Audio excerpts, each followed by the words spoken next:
Hei, bună, bine ați revenit pe canalul meu. Astăzi am revenit cu un nou video pe acest canal.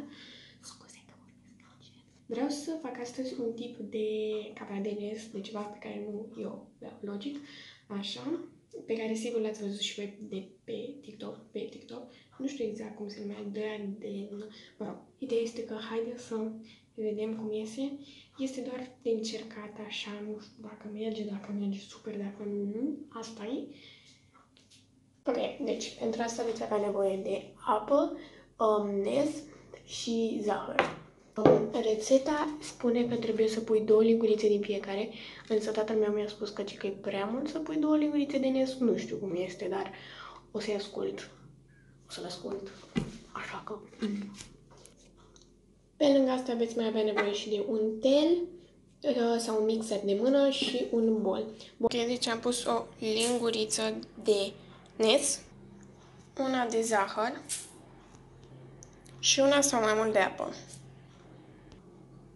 Ok, acum să vedeți partea amuzantă. Va trebui să amestecați chestia asta cât de repede puteți.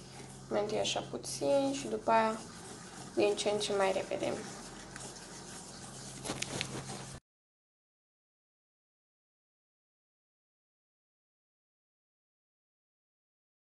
Ok, foarte puțin timp, adică de 10 de secunde, aproximativ un minut. Și începe să fie super cute. Adevărul că e puțină, dar atât a zis tatăl meu. Atâta pun.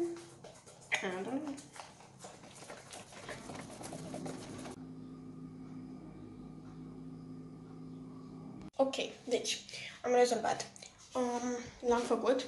Mi-a luat foarte puțin, având în vedere că am pus o singură linguriță. Din nou am vorbit cu tatăl meu și l-am întrebat dacă sigur nu mai vrea una. Și zis că nu. A zis că e foarte concentrat și că e mult mai mult decât o linguriță de cafea. Deci, poate nu faceți și voi de capul vostru, zic și eu, nu? Ok, acum, luați niște cuburi de gheață dacă vreți. Dacă vreți să fie rece. Oh, Doamne, cuburile mele de gheață sunt triunghiulare, Doamne.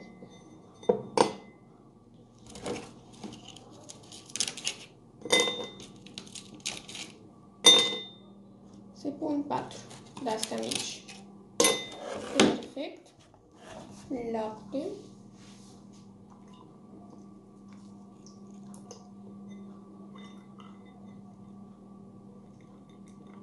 Cred că atât având în vedere cât de puțin o compoziție. Ok. Și acum urma de nes. Da, n-am golit. Asta e tot. Da.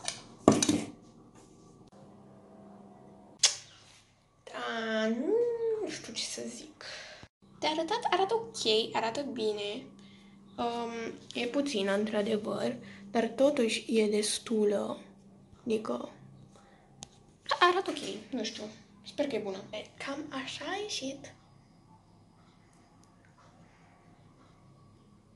Hai să vedem dacă îi place lui tati, vă zic și după aia. Am cam risipit. Ok, deci se pare că feedback-ul a fost destul de bun. La categoria risipă tot mi se pare că am cam risipit. Adică, nu știu ce să iau de pe margine acolo, m-am chinuit. Aoleu, n-am băgat la...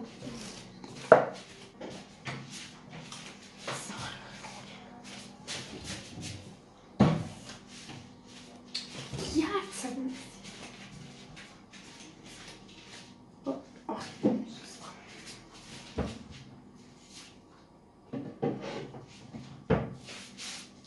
Acum rămâne să spun pasta și... Ok, deci cam asta a fost pentru astăzi, sper că v-a plăcut și o să urmez un videoclip mult mai interesant, dar momentan am făcut așa mai...